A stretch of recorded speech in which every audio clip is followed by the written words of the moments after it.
얼마 전에요, 그 LA의 한 보석상에서요, 이게 이제 LA 타임즈에 실린 내용인데요, 이런 광고를 실었습니다. 저희 가게에는 결혼 반지를 빌려드립니다. 저희 가게는 결혼 반지를 빌려드립니다. 이런 광고를 냈습니다.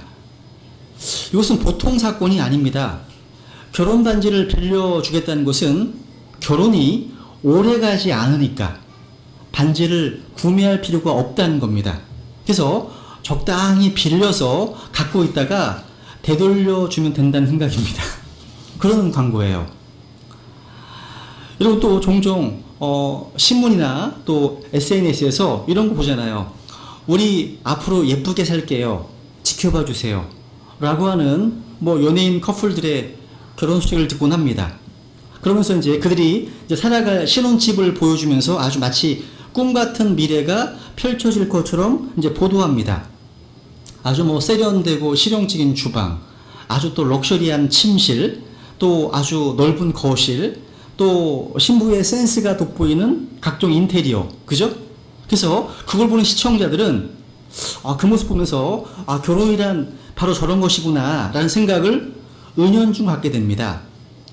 경제적인 안정, 아주 화려한 서포트라이트, 그죠? 그리고 빼어난 선남 선녀의 얼굴, 또 너무 좋아서 못 살겠다고 하는 그런 뜨거운 애정 표현 등등. 누가 보아도 부러울 만한 행복한 모습의 연출, 이런 출발을 사람들은 축복된 결혼이라고 부릅니다. 그런데 이상하게도 이렇게 화려한 결혼식을 올리는 커플이나 또 그렇지 못한 커플이나 모두 일단 결혼 생활이 시작되고 나면 뭔가 꿈같은 미래를 맛보기는커녕 불행한 가정생활 때문에 고통을 호소한다는 겁니다. 많은 돈과 에너지를 들여서 결혼했지만 돈이 행복을 가져다 주지 않음을 깨닫는 부부가 있고, 또 돈은 없지만 사랑 하나만 믿고 결혼한 후에 돈 때문에 갈라서는 부부들이 있고, 또 뜻밖의 찾아온 불의의 사고 때문에 어이없이 무너지는 부부 등, 그러니까 우리 주변에는 이렇게 깨어지는 가정들이 너무도 많습니다. 여러분, 왜 이런 일들이 일어날까요? 가장 큰 문제는 혼수 준비를 잘못했기 때문입니다. 많은 돈을 들였어도요, 그렇게 목매어 사랑해서도 마땅히 준비해야 될 가장 중요한 혼수를 준비하지 못했기 때문에 이런 일이 벌어지는 겁니다. 여러분, 우리가 준비해야 될 혼수가 무엇입니까? 그것은 결혼과 가정을 만드신 하나님의 가정 설계도입니다. 결혼이 무엇이고 가정이 무엇인지, 또 하나님께서 원하시는 가정이란 어떤 모습인지 이걸 알고 내가 이룰 가정의 모습을 설계하는 겁니다. 이것이 우리가 준비해야 될 가장 값진 혼수이고 귀한 혼수입니다. 그런데 많은 이들에게, 심지어 구원받은 그리스도인들에게도요, 이런 가정 설계도가 없어요. 설계도 대신에 열쇠 몇 개, 또 몇 평짜리 아파트, 뭐 고급 승용차, 이런 물질적 혼수 준비에만 집착합니다. 결과는 어떻습니까? 신혼 첫날 밤부터 삐걱거립니다. 그래서 신혼을요, 이렇게 얘기하더라고요. 남편은 신나고 아내는 혼나는 게 신혼 첫날 밤 이라는 말이 있더라고요. 호텔이 마음에 안 든다고 삐걱거리고, 또 직장만이 마음에 안 든다고 삐걱거리고, 둘이 함께 시간을 보낼수록 점차 드러나는 성격 차이 때문에 또 삐걱거립니다. 또 첫날부터 발견하는 서로의 문화 차이 때문에 삐걱거립니다. 이건 모두가 가정생활 설계도가 없는 데서 오는 갈등입니다. 여러분, 기초가 튼튼하지 못한 데서 오는 건물의 어떤 흔들림이에요. 이게요. 여러분, 결혼과 가정이 무엇입니까? 여러분, 이 사실을 알려면 누가 결혼이라는 제도를 만드셨고 누가 가정 만드셨는지 찾아서 그분께서 알려주시는 매뉴얼대로 하면 되는 겁니다. 만드신 분의 계획대로 하지 않으니까 탈이 나는 겁니다. 탈이 나는 거예요. 오늘 본문에 보시면요, 하나님께서 분명한 목적을 가지고 이 땅에 만드신 작품이 바로 가정입니다. 본문을 다시 보세요. 다시 그러므로 남자가 자기 아버지와 어머니를 떠나 자기 아내와 연합하여 그들이 한 육체가 될지니라.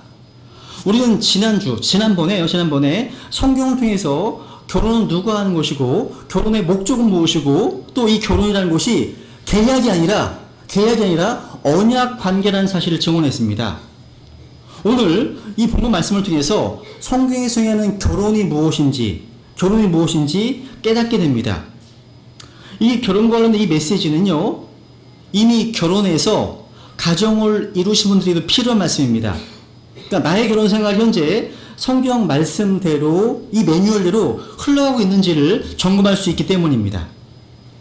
또 이 설교는요, 아직 결혼하지 않은 미혼 커플들에게도 앞으로의 결혼 생활에 있어서 여러 시행착오를 줄여줄 수 있는 말씀들이 확신합니다.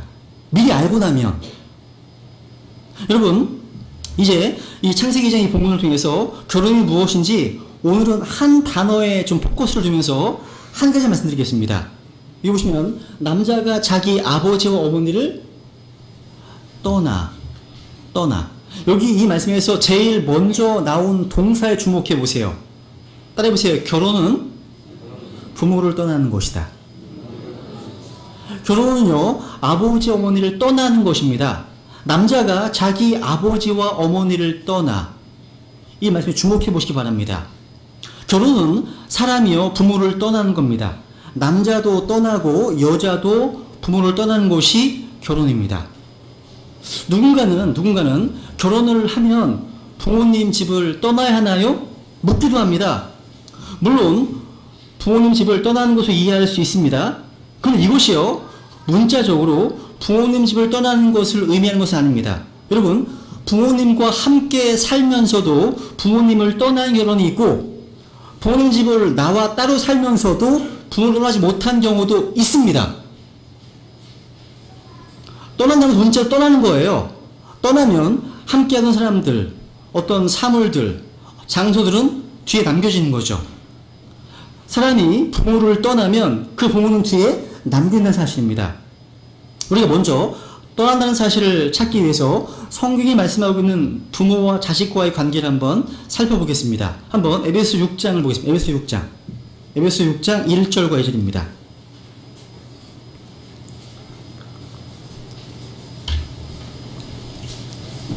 에베소 6장 1절 2절 좀 쉽게 좀 설명하기 위해서 좀 고민을 했는데 한번 에베소 6장 1절 2절 한번 같이 읽겠습니다.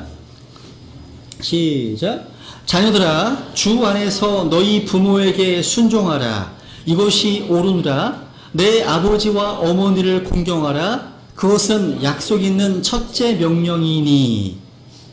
주님께서는요, 자녀들에게 부모에게 순종하고 내 부모를 공경하라고 말씀하십니다. 여러분, 부모 공경은 하나님의 명령이라고 명시되어 있습니다. 여러분, 부모 공경은요, 예절의 문제가 아니에요. 내가 할 수 있으면 하고 할 수 없으면 못하는 어떤 옵션, 선택의 문제가 아닙니다. 부모를 공경하라는 것은 주님의 명령이고 10계명 가운데 5번째 계명으로서 우리가 순종해야 될 하나님의 말씀입니다. 여러분, 부모를 공경하지 않는 것은 하나님의 말씀을 무시하고 불순종하는 영적 반역의 문제입니다. 요즘 사람들이요, 부모를 공경하지 않는 것은 어떤 교육의 문제라고, 어떤 사회 제도의 문제, 이게 아닙니다. 하나님의 말씀을 경시하는 불신의 문제라는 점을 알아야 됩니다. 여러분, 잠언 기자 이런 말을 했습니다. 잠언 30장에 보시면요, 11절에 보시면 자기 아버지를 저주하며 자기 어머니를 축복하지 아니하는 세대가 있느니라 말씀하십니다. 제가 보기에는 오늘날이 그런 세대입니다. 오늘날 그런 세대예요. 주님께서 출애굽한 이스라엘 백성들이 지켜야 될 율법을 주실 때 10계명 이렇게 말씀하셨죠. 같이 읽어보겠습니다. 시작. 내 아버지와 어머니를 공경하라. 그러면 주 내 하나님이 내게 주는 땅에서 내 날들이 길니라. 여러분, 다른 계명들과는 달리요, 요 계명은 특이해요. 뭐냐면 이걸 하면, 그리하면 내 날들이 길리라. 라고 하는 약속이 주어져 있습니다. 다른 계명은요, 순종에 따른 약속이 안 나와요. 근데 다섯 번째 계명인 부모 공경은 땅의 장수라고 하는 분명한 복이 약속되어 있습니다. 주님의 명령들은 다시 한번 주어졌는데 한번 신명기 5장 16절. 신명기 16절. 반복해서 말씀하겠습니다. 같이 읽죠. 시작. 주 내 하나님이 내게 명령한 대로 내 아버지와 어머니를 공경하라. 그리하면 주 내 하나님이 내게 주는 땅에서 내 날들이 길게 되고 내가 잘 되리라. 아멘. 여러분, 출애굽기에 있던 말씀에 한 가지 약속이 덧붙여 있습니다. 뭐예요? 내 날들이 길게 되고, 이건 출애굽기에 있었습니다. 그다음 뭐예요? 내가 잘 된다. 잘 된다. 이런 약속입니다. 여러분, 부모에 대한 계명에 관한 한 주님께서는 천국이나 그리스도의 심판석이 아닌 이 현 세상에서, 지금 이 현 세상에서 곧바로 직접적인 보상을 약속해 주신 겁니다. 이 현 세상에서요. 그래서 이 계명을 일명 사람들은 장수계명 이렇게 부르더라고요. 장수계명. 그래서 십계명 가운데 이 계명을 지킴으로써 직접적으로 장수가 약속되기 때문입니다. 하나님은요, 자신의 법규를 잘 지키고 말씀에 순종할 때 이 땅에서의 날들을 길게 해주고 약속해 주셨습니다. 오늘날 사람들은요, 오래 살고 싶어서 건강식을 찾고 운동도 하고 병원을 찾지만 그런 것보다 훨씬 더 확실한 장수의 비결이 있다면 하나님의 말씀을 잘 지키는 데 있습니다. 한번 신명기 4장 40절 읽겠습니다. 시작. 이런 까닭에 이날 내가 네게 명령하는 그분의 법규와 그분의 명령을 지키라. 그리하여야 너와 내 뒤를 이을 내 자손들이 잘되고 주 내 하나님께서 영원토록 내게 주시는 땅에서 내가 내 날들을 길게 하리라. 여러분, 오래 살고 싶으세요? 부모님 공경하시면 됩니다. 부모님 공경하십시오. 주님께서는요, 부모님을 공경하는 사람에게, 효도하는 사람들에게 장수를 약속하셨습니다. 그리고 오래 살 뿐만 아니라 땅에서 잘 될 것이라고 약속해 주셨습니다. 잘 된답니다. 여러분, 내 아버지와 어머니를 공경하라. 여러분, 부모를 공경하는 게 뭐예요? 공경의 구체적인 방법은 바로 순종입니다. 보세요. 내 아버지와 어머니를 공경을 하시죠. 2절에서. 그게 뭐냐면 읽어보면 너희 부모에게 뭐 하는 거예요? 순종하는 겁니다. 그러니까 공경의 구체적인 방법은 순종이라고 할 수 있습니다. 그래서 여러분, 우리가 하나님 아버지를 공경하는 것이 뭐에게? 하나님께 순종하는 겁니다. 주의할 것은 무조건적인 순종이 아니라 뭐예요? 주 안에서 너희 부모에게 순종하라. 주 안에서 너희 부모에게 순종하라. 만약에 부모님이 제사를 강요하신다. 제가 그랬었거든요. 제가 구원 받고 나서 부모님이 제사를 드릴 때마다 저는 도망쳤습니다. 밤에요. 그래서 제사 끝나고 들어갔습니다. 욕을 박아서도 먹죠. 들어가서. 이러면 조상도 몰라본다고. 그러니까 뭔가 제사를 강요하거나 믿지 않는 자와의 결혼을 강요하고 아니면 부정과 불법을 명령한다면 우리는 순종할 수 없습니다. 그러니까 주 안에서 너희 부모에게 순종하라. 이것은 주님의 말씀, 주의 진리 안에서 순종하라는 겁니다. 성경은 이 순종의 원리에 대해서 만약 우리가 부모에게 순종할 때 그것이 하나님께 불순종함이 된다면 서슴지 말고 더 높은 권위이신 하나님께 순종하기 위해서 부모님의 요구를 거절해야 된다. 이걸 가르치고 있는 겁니다. 이것은 모든 순종에서 동일하게 적용됩니다. 부모님께서 여러분에게 신앙을 버려라. 교회를 나가지 마라. 성경 읽지 마라. 기도하지 마라. 이런 등등 이런 지시를 내릴 때 우리는 순종할 수 없습니다. 타협할 수 없습니다. 거기 굴복할 수 없습니다. 그런데 조심할 것은요. 그 부모님의 요구를 거절할 때에도 주의할 것은요. 부모님의 요구를 거절하면서도 부모에 대한 순복의 태도, 존경의 자세는 상실되지 말아야 한다는 점입니다. 자세가요. 부모 공경의 자세. 여러분, 다니엘이요, 왕의 명령을 거절하면서도 왕에 대해서 다니엘이 취했던 아름답고 겸허한 태도를 우리는 배워야 됩니다.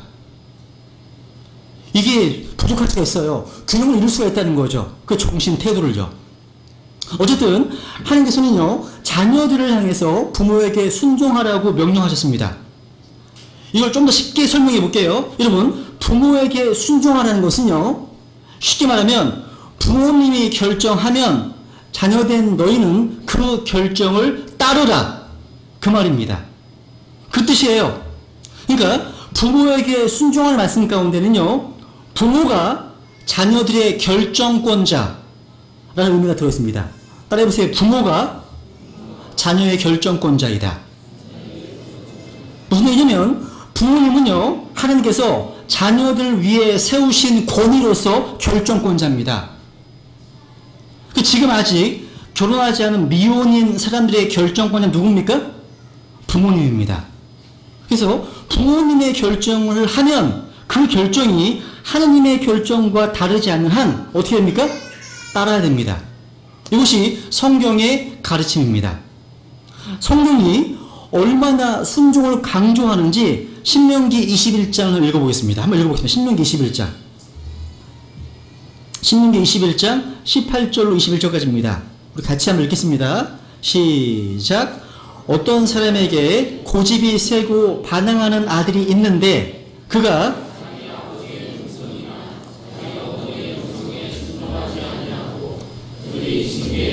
그들의 말에 귀를 기울이지 아니하거든 그의 아버지와 어머니가 그를 붙잡아서 그를 데리고 자기 고장의 성문에 이르러 자기 도시의 장로들에게 나가 자기 도시의 장로들에게 말하기를 우리의 이 아들은 고집이 세고 반항하며 우리의 음성에 순종하려 하지 아니하고 음식을 탐하는 자요 술 주정뱅이라 하거든 그의 도시의 모든 사람이 그를 돌로 쳐서 죽일지니 너는 이같이 하여 너희 가운데서 악을 제거할지니라. 그리하면 온 이스라엘이 듣고 두려워하리라. 이게 무슨 말씀이에요? 이 말씀에서요, 부모에게 순종하지 않는 자녀를 어떻게 하라고 했습니까? 이 율법 시대지만 어떻게 하라고 했습니까? 돌로 쳐서 죽이랍니다. 우리는 지금 이런 시대가 아니기 때문에 다행인 거죠. 이걸 적용한다면 여기에 계실 분이 많지 않아 보여요. 여러분, 이 부모 공경의 계명은요, 약속에 있는 첫 계명임과 동시에 이에 대한 형벌도 엄청 큽니다. 형벌이요. 성경은요, 부모님에 대해서 불경하는 것을 하나님을 모독하는 신성 모독과 동일한 정도로 엄격하게 처리합니다. 심지어 자기 부모를 때리는 구타 행위에 대해서도 성경에서는 사형에 처하게 했습니다. 제가 이틀 전인가요? 3일 전인가 보면 뉴스에서 보니까요, 10억이라고 하는 보험금을 타기 위해서 그 아들과 전처가 아버지를 사고사로 위장해서 살해한 일이 있었습니다. 이러한 일들이요, 과거면 현재만 있는 게 아니에요. 이런 사람 어떻게 하라고요? 성경에서는 사형에 처라고 말씀하십니다. 부모님께 물리적인 주먹질이나 폭력을 행사하지 않았더라도 혹시 입으로라도 저주하는 이 행위 역시 하나님의 이름을 저주하는 것과 동일한 형벌이 처해졌습니다. 법정 최고형인 사형으로 다스리게 하셨습니다. 한번 출애굽기 21장 읽어볼까요? 시작. 자기 아버지와 어머니를 치는 자는 반드시 죽일지니라. 그 다음 자기 아버지나 어머니를 저주하는 자는 반드시 죽일지니라. 이게 얼마나 두렵습니까, 여러분? 그러니까 부모에게 불경하는 것이 얼마나 무서운 죄인지를 알아야 됩니다. 그리고 우리 자녀들이 가르쳐야 됩니다. 근데 여러분, 부모님께 순종하지 않는 것이 이렇게 돌에 맞아 죽을 일입니까? 한번 생각해 보세요. 이 말씀을 통해서 우리는 권위에 대한 순종이 얼마나 중요한지, 하나님께서 그것을 얼마나 중요하게 여기시는지를 엿볼 수 있습니다. 제가 성경 읽어보니까 사람들이 생각하는 것보다 하나님은요, 하나님께서 세우신 결정권자를, 그러니까 하나님께서 세우신 그 권위를 인정하고 그에게 순종하는 것을 아주 중요하게 여기심을 보게 됩니다. 이것은 하나님의 뜻이고 이를 통해서 하나님의 창조 질서가 유지되기 때문입니다. 하나님이 세우신 권위예요. 가족에는 아버지가 또 어머니가 자녀의 권위입니다. 그죠? 또 정부의 공권력이 있죠? 하나님이 세우신 권력입니다. 또 교회는 교회의 권위가 있습니다. 목회자의 권위가 있습니다. 또 직장에서 마찬가지, 직장 상사의 권위가 있습니다. 보스가 있잖아요. 이게 하나님이 세우신 질서입니다. 이것은요, 우리를 보호하기 위한 거예요. 근데 마귀는 이런 권위를 무너뜨리려고 합니다. 공격하는 겁니다. 가정에서의 부모의 권위, 학교에서의 교사의 권위, 직장에서의 상사의 권위, 국가에서의 공권력 등 이것은 우리를 보호하시기 위한 하나님의 은혜입니다. 우리가 여러분 권위를 인정한다는 말이 뭐예요? 결정권을 인정한다는 말이에요. 부모의 권위를 인정한다는 것은요, 곧 부모의 결정권을 인정한다는 겁니다. 아직 결혼하기 이전의 자녀분들은 부모의 결정권을 인정하고 그 결정을 잘 따라야 됩니다. 왜요? 부모의 권위, 부모의 결정권 누가 주신 거라고요? 하나님께서 주신 것입니다. 그러므로 부모님의 결정권을 인정하는 것은 곧 부모에게 결정권을 주신 하나님을 인정하는 겁니다. 그런데 자녀들 가운데 이런 분들이 있어요. 부모님이 훈계를 하면 내일은 내가 알아서 할 테니까 내버려 두세요. 이런 말. 좀 냅두라고 하는 아이들도 있습니다. 이것은 부모님이 자기의 결정권자임을 부인하는 겁니다. 자녀의 결정권은 자녀에게 있는 게 아니에요. 자녀의 결정권 누가 있다고요? 부모님께 있습니다. 이것은 자녀의 행복을 위해서, 자녀를 보호하시기 위해서 하나님께서 디자인하신 삶의 패턴입니다. 여러분, 부모의 결정권을 인정하지 않고 부모에게 순종하지 않는 이들 가운데 상당수는요, 그 이유를 부모의 잘못된 행위 때문이다, 이렇게 이야기합니다. 부모의 잘못된 행위를 들어서 자기의 불순종을 합리화하고 정당화하려 하는 겁니다. 부모가 부모답지 못하기 때문에 자기는 그 부모가 하는 말을 안 듣는다고 하는 자녀가 있습니다. 혹은 부모의 말을 따르기보다는 오히려 반대로 하는 자녀도 있습니다. 그러니까 부모에 대한 반감 때문에 부모의 말이 옳고 좋은 줄 알면서도 일부러 거역한 자녀도 있다는 겁니다.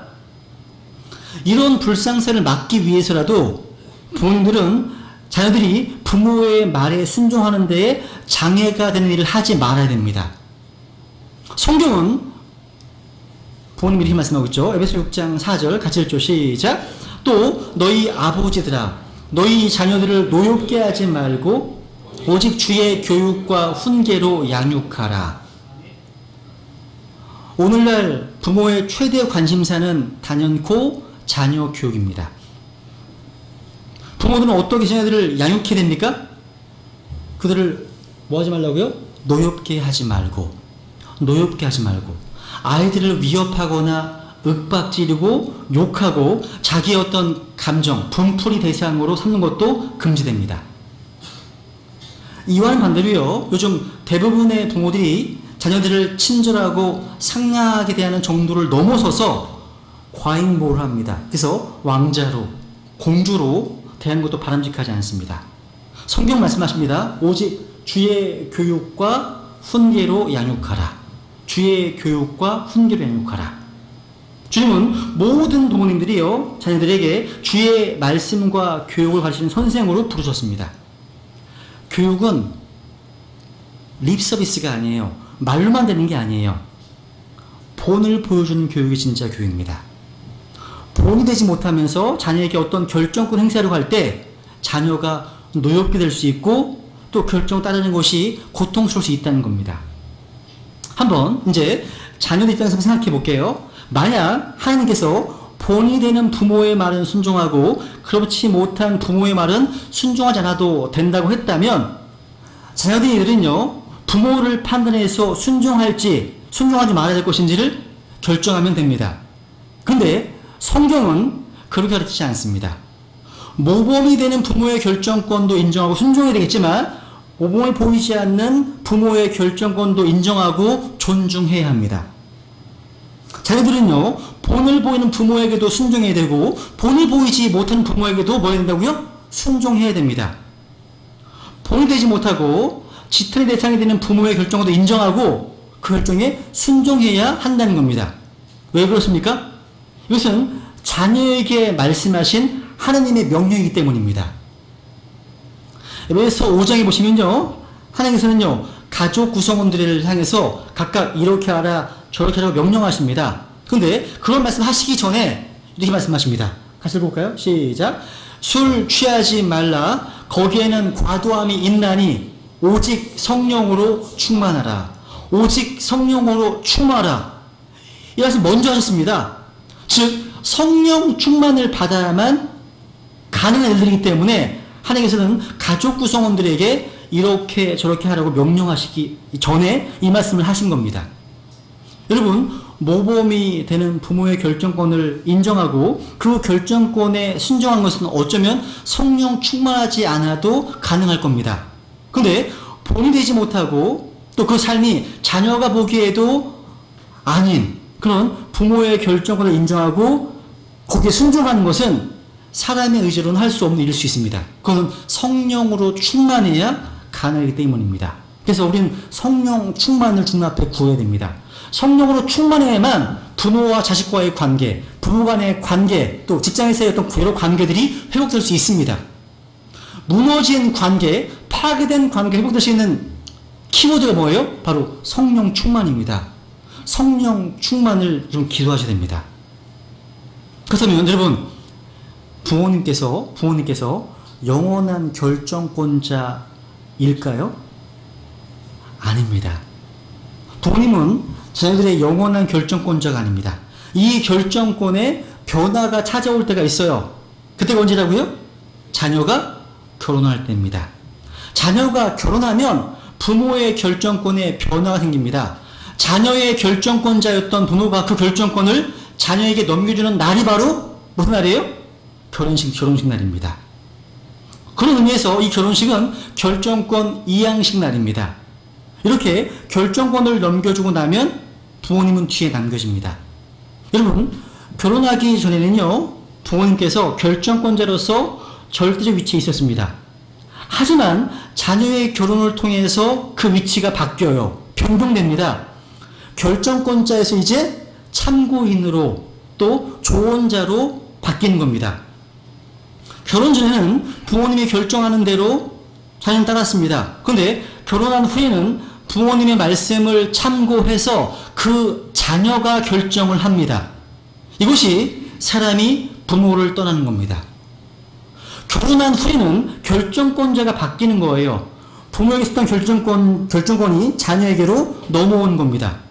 그런데 여러분, 안타깝게도 결혼한 이후에도 여전히 마마보이로서 또 부모님이 결정권을 갖고 있는 경우가 상당히 많이 있습니다. 이게 상당히 많은 이혼 사유의 이유가 됩니다. 여러분, 그렇기 때문에 결혼식 날 부모님에게서 결정권을 가지고 와야 됩니다. 혹시 부모님께서 결정권을 주시려고 하지 않는다면 어떻게 될까요? 그러면 갈등이 생겨요. 혼란이 생깁니다. 우리는 성경을 믿는 성경 신자 그리스도인이기 때문에 오늘 이런 결혼의 의미를 들으신 후에 결혼이 뭐라고요? 부모를 떠나는 것 알게 되었습니다. 그런데 부모님께서 믿지 않으시는 분들인 경우에 이것을 모르거나 동의하지 않는 경우가 있어요. 이렇게 되면 자녀들은 부모님에게서 결정권을 강제로 가지고 와야 됩니다. 결과적으로 이것은요, 결정권을 빼앗아오게 되는 거예요. 이 과정에서 부모와 자녀 모두에게 큰 상처를 받을 수 있습니다. 여러분, 이게 왜 중요한지 아세요? 결혼했는데요, 만약 부모님을 결정권자로 한 채 살면 어떤 일이 벌어질까요? 혼란이 옵니다. 갈등이 생겨요. 최종 권위가 하나여야 되는데 여러 가지 권위가 등장하게 되면 거기에서 혼란이 온 것 같습니다. 하느님은 혼란의 창시자가 아니시거든요. 여러분, 그 피터 로커몽 쓰셨던 책 중에요, 비블리컬 스칼라십이라는 책이 있습니다. 이게 성경적 학이라는 책인데요. 여기 보시면 킹제임스 성경의 최종 권위를 강조하면서 이렇게 말씀하시죠. 읽어드려볼게요. 이게 하나의 예가 됩니다. 성경의 권위는 그리스도의 몸된 교회가 이 시대의 마지막 이전에 결정해야 될 마지막 이슈가 되고 될 것입니다. 그래서 그리스도인들의 마지막 세대는 성경 신자와 배교자로 나뉘어지게 될 겁니다. 오늘날 가정에서의 혼란, 또 유엔에서의 혼란은 하나의 최종권위 때문이 아닙니다. 더군다나 지역교회 내에서의 혼란도 결코 하나의 최종권위 때문에 존재하지 않습니다. 이 지구상에 발생하는 혼란은 모두 상충하는 권위들, conflicting authorities, 그러니까 상충하는 권위들 때문에 발생한 겁니다. 이 상충한 권위들은 항상 혼란과 분열을 만들어냅니다. 그래서 제3의 권위, 즉 높은 학위를 가진 사람이 등장하는 겁니다. 그 상충한 권위가 이 성경과 전통이든, 로마 캐톨릭처럼 성경과 전통이든, 아니면 성경과 몰몬경이든, 아니면 킹제임스 성경과 개역 성경이든, 아니면 킹제임스 성경과 표준 원문이든 등등 다양하게 나타납니다. 그래서 모든 이단들은 상충하는 권위들을 추천합니다. 추천해서 자기 자신이 하나님으로서 그 권위를 주장할 수 있게, 내가 결정하는 거니까. 그러니까 갈등 생기면 누가 결정하는 거예요? 자신이 위에 서는 거예요. 왜 많은 배교자들이 성경을 여러 가지 성경 보라고 추천하는지 아십니까? 그걸 누가 결정하기 위해서? 내가 결정하기 위해서. 내가 지정원이 되는 거예요. 그런 얘기를 하는 거예요, 지금요. 그러니까 두 개의 상충한 권위들을 추천하는 목적은 세 번째 권위로서 자기 자신이 최종 심판자로서 심판하는 자리에 앉을 수 있고 절대 권위를 등장할 수 있다는 겁니다. 이것이 바로 모든 배교한 자들이 하나의 성경 이상을 추천하는 이유인 겁니다. 그래서 성경의 권위에 대해서 그들은 자신의 신을 가지고 있다는 거예요. 그런데 우리는 이 성경에 복종하면서 믿음과 실행의 모든 문제에 있어서 최종 권위이며 절대 권위인 우리가 성경의 권위 아래 있음을 선포하는 바입니다. 이렇게 얘기를 합니다. 동의하시죠? 그죠? 이게 가정에서 동일한 거예요. 비슷한 겁니다. 설명해 볼게요. 두 사람이요, 결혼해서 살면서 남편이 지사근무를 나가기로 결정을 하고 회사에 지원을 했습니다.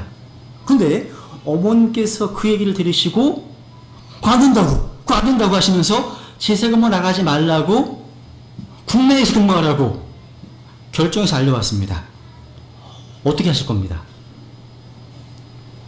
또 두 사람이요, 자녀를 낳아서 그 자녀를 유학 보내기로 했습니다. 결정했습니다. 근데 시어머니께서 갑자기 유학 안 된다! 이렇게 결정해서 알려왔습니다. 또 두 사람이요, 집을 사기로 결정해서 집을. 근데 시아버님이 지금은 집을 살 때가 아니다 하시면서 집을 사지 말라고 결정 해서 알려왔습니다. 또 회사를 이직하려고 결정했습니다. 두 사람이요. 근데 갑자기 장모님께서 안 된다고. 근데 시어머니께서는 이직하라고 결정을 했습니다.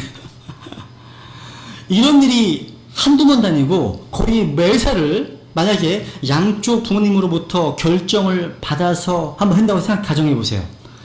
얼마나 혼란스럽겠습니까? 생각해 보세요. 이런 상황에요, 두 사람이 낳은 자녀가 결혼했다고 해봐요. 이번에는 할아버지, 할머니 결정도 받아야 됩니다. 이러면 가정이 든든히 서지 못합니다. 결정권자가 명확하고 분명해야 가정이 세워지는 겁니다. 근데 여기서 분명히 할 게 있습니다. 그럼 결혼한 이후에는 부모님 말씀을 안 들어도 된단 말입니까? 그건 또 아니에요. 결혼 이후에도요, 듣는 것이 좋습니다. 왜냐하면 부모님은 자녀를 사랑하십니다. 자녀를 위합니다. 그리고 그분들은 인생의 경륜과 삶의 지혜가 있는 분들이에요. 그래서 레위기 19장 이걸 읽어볼게요. 레위기 19장. 레위기 19장 32절입니다.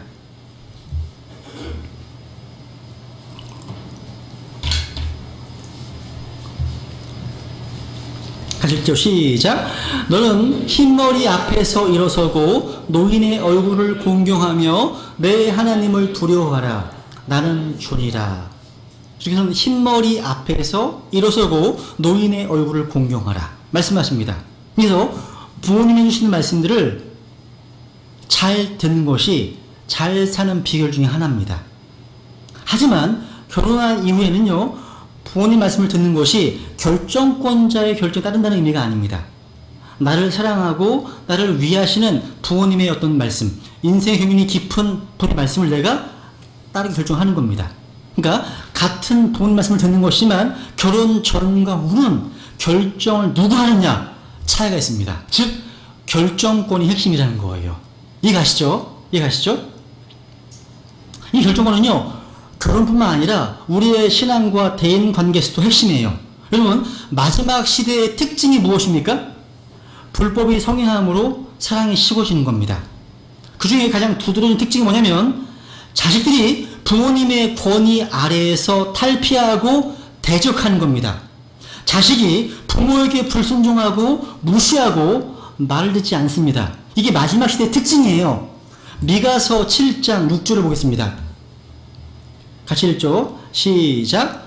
아들이 아버지를 욕되게 하며 딸이 일어나 자기 어머니를, 며느리가 일어나 자기 시어머니를 대적하느니 사람의 원수들이 자기 집 사람들이로다. 주께서는요, 마지막 때 있을 표적들 가운데 가장 두드러진 표적으로 바로 5번째 십계명, 5번째 계명이 철저히 파괴되고 무시될 것임을 말씀하셨습니다. 즉 가족관계의 철저한 파괴가 이 바로 마지막 시대, 배교 시대, 불법 시대의 특징이라는 거예요. 마가복음 읽어볼까요? 13장 시작. 이제 형제가 형제를, 아버지가 아들을 배반하고 넘겨주어 죽게 하며 자식들이 자기 부모를 대적하여 일어나 그들을 죽게 하자. 이게 대환란 때의 모습이거든요. 지금 이 이상을 가고 있지 않습니까, 여러분? 여러분 생각해 보세요. 부모님께 순종하는 사람이요, 대인관계도 좋아요. 통계로 나와 있어요. 이거 우연이 아니에요. 사실 우리가 이 세상에서 이제 처음으로 만나는 권위가 바로 부모님의 권위예요. 태어나서. 그렇죠? 권위만나잖아요. 그 다음으로 우리는 숱하게 여러 가지 유형의 권위들을 만납니다. 그래서 우리의 삶이 형성해 나가잖아요. 여러분 성경에서 내 부모를 공경하라, 아너, 이 단어를 찾아보면요, 흥미롭습니다. 우리가 존경하고 공경해야 될 대상이 나오는데 확인만 하고 넘어갈게요. 계시록 4장 9절 읽어볼게요. 시작. 그 짐승들이 왕자에 앉으신 분, 곧 영원토록 살아계시는 분께 영광과 존귀와 감사를 드릴 때 24 장로가 왕자에 앉으신 분 앞에 엎드려 영원토록 살아계시는 분께 경배하고